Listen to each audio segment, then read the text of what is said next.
係啦，講翻我哋三位係我係 Donald 唐柏文同埋兩位嘅拍檔，我 Humorous 同埋 Kenny 楊景浩。好，咁 UFC 325賽後回顧啊，將會講3場嘅，就係第一場嘅男子輕量級兩位嚟自澳洲拳手，其中一位叫 Quillan Salkiel 啊，就開頭同阿 Jamie Mullarkey 咧有少少 cage wrestling 同埋落地 BJJ 嘅 exchange 嘅，咁去到第一 round 嘅後段咧，咁就去到 cage wrestling 嘅時候咧 ，Quillan Salkiel 就用一個 outside leg trip 將Jamie Mullarkey 帶咗落地下，咁正當 Mullarkey 想起翻身嘅時候咧，阿 Salkiel 就攞咗佢背脊，然之後咧入咗一個 hook，但係佢冇入埋另外一邊嘅 hook嘅，就兩隻腳勾住咗之下咧，就攞咗一個 rear naked choke，但係其實我哋覺得係一個 face crank 嘅 submission finish， 咁就贏咗 Mullarkey round one submission 搞掂。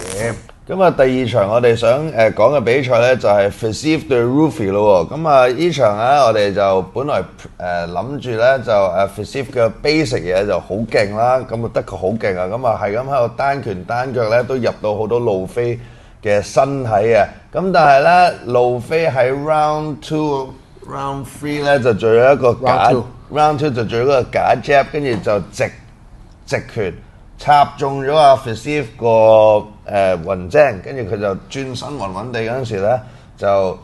經過一輪好長時間嘅 ground and pound 咧，阿 Herb Dean 終於就停咗場比賽。其實阿 Fiziev 嗰個佢嘅 reflex 同埋反應都做得好好啦，但係因為始終佢都係啲暈暈地，同埋最後都真係喺地下俾人揼咗好耐。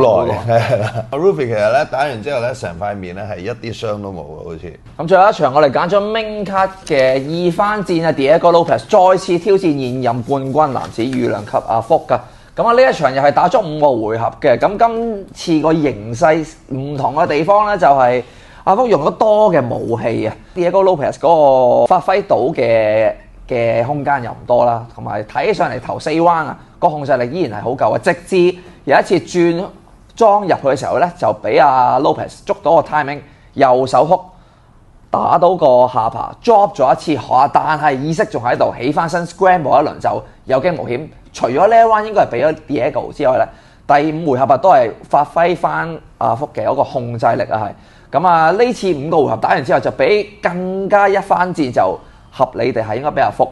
係贏 decision 嘅，咁啊繼續衛冕喺今次嘅冠軍啊！咁啊而本人亦都冇任何表明想退休嘅意願嘅係。咁啊今個禮拜差唔多啦，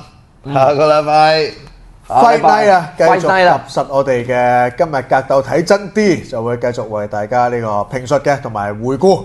我哋繼續喺呢個台同大家見面嘅任何關於我哋